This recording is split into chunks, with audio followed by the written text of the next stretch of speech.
Seeing that everybody in the promotion is finally on the same page, Dustin Poirier and Benoit St. Denis are all set to lock horns on the 9th of March at UFC 299 in Miami. In today's video, we're doing a deep dive into who the pros think will come out on top. Let's get right into it. Give me that crown, get in my way and the beat put down. It ain't your place, all this my town. If I want that shit, then I'll get it right now. First up, we have the self-proclaimed People's Champion, Chael Sonnen, weighing in on the situation. Sonnen, it seems, has a bone to pick with the betting odds for the fight. Turns out the odds maker over at DraftKings, an American sports betting company, have been told that despite ranking significantly higher than the God of War, Dustin is an underdog. As a result, they're wagering their money against him. In a recent video posted to his YouTube channel, there is no justification for whoever set that line. They had better sit there, hunker up, crossing their fingers that they get that one right, because there is nothing. Chael chews experts out for misleading the company. He believes that they're making a colossal mistake simply based on Dustin's upset at Salt Lake City. To help jog your memory, he's talking about the Diamond's knockout loss to Justin Gaethje at UFC 291 back in July of 2023. Similarly, Chael reckons that they're letting Benoit's win against Matt Frivola at UFC 295 later that same year sway their opinions. If you ask me, he's been kind of unfair to Benoit.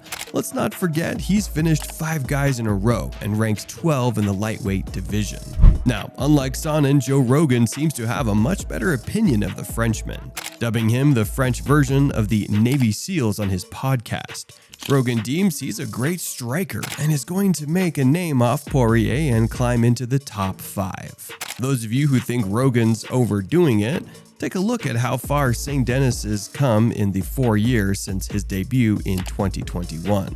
In fact, his bout against Gabriel Miranda at 2022's Fight Night proves Rogan's point. The Frenchman was able to take his opponent out minutes into the second round, using a barrage of strikes. Similarly, a series of power strikes is what helped him defeat Thiago Moise in 2023 at the same venue. However, keep in mind that the upcoming fight is going to be 5 rounds and not the traditional 3.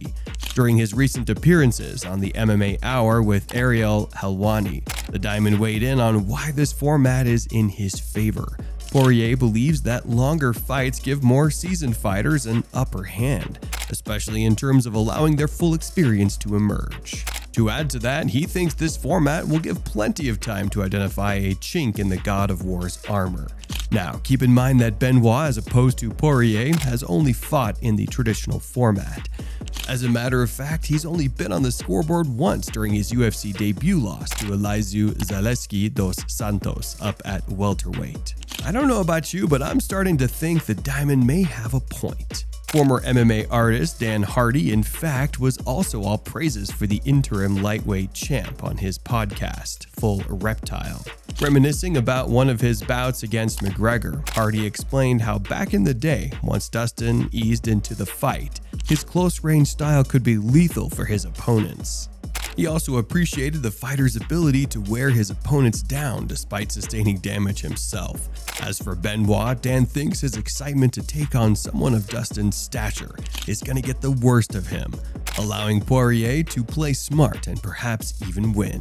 While discussing the player's odds, Dan also shed light on the dark side of the combat world. The outlaw thinks Poirier is being treated like a gatekeeper. Simply put, he believes that the UFC is using the bout to springboard Benoit's career.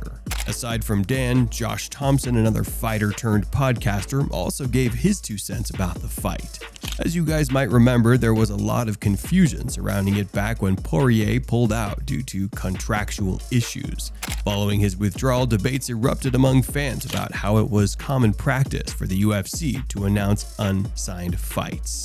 The media also jumped into the equation by saying how promoting the fight before signing the fighter actually puts them in a tight spot, forcing them to say yes because they're afraid to disappoint audiences. While these people all made valid points, Thompson wasn't convinced. On his podcast, Weighing In, he revealed that this wasn't really a huge concern and that fighters know that they'll have to fight if they want to make money. The only way that Thompson thinks a situation like this could backfire is if the bout's terms aren't up to the fighter's marks. Fair. Speaking of, while reports initially suggested that Poirier's reasons for pulling out were financial or managerial, there's another angle to the story. While on the MMA Hour, the Diamond revealed that his plan was to only resume fighting if he was up against a household name.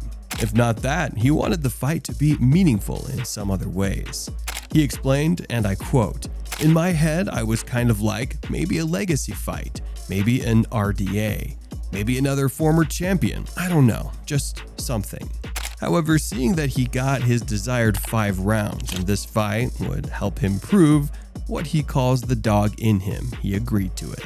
As for Benoit's side of the story, he only found out a mere 24 hours before the fight was announced and was surprised that it got announced that fast, especially since it was so far away. Benoit also shared his opinion on how he thinks the fight might be on Dustin's side because of his long legacy in the octagon. The Frenchman went on to say that, whatever the case may be, politics has never been his thing, and that he simply plans to take people's heads off, climb the rankings, and train for the fight. While I'm on the subject of Benoit's side of the bargain and to the media's reporting of this whole shebang, I think it'd be a great time to let you guys in on Dana White's gripe against Guilherme Cruz of MMA Fighting. Now, in the events following Dustin's withdrawal announcement, the reporter posted a video of Benoit's coach, Daniel Weirin, telling him that he and Benoit didn't have a clue of the Poirier fight before Dana announced it.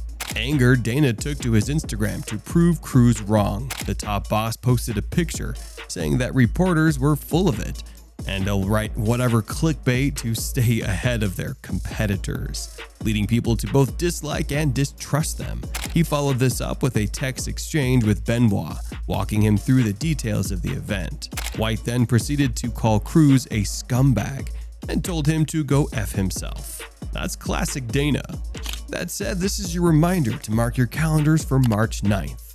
Alternatively, you could head to the Kaseya Center in Miami, Florida. Yep, you got it. This will be the event's 3rd visit to Miami since April 2023 for UFC 287. Apart from the co-main event in question, the overall event will be headlined by the Sean O'Malley vs. Marlon Vera bantamweight title fight, and will feature several other high-profile bouts as well.